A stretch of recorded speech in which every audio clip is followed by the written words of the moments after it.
final task is no more difficult than the previous exercises. It's just that the layout is slightly different.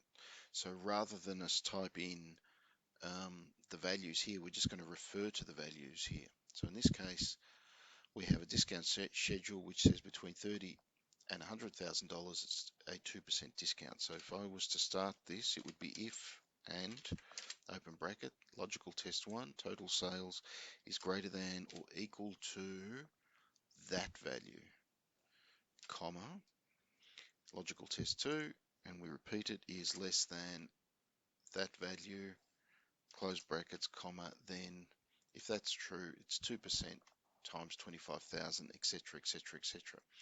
So the advantage of doing it this way is once you've set up your table, you can change your discount schedule by changing your values here, and it will automatically recalculate your final discount prices, which you'll have to do for the quiz in a few moments. So have a go at that. It's quite a long formula because you've got to do it all the way down. But once it's set up, it's quite easy after that.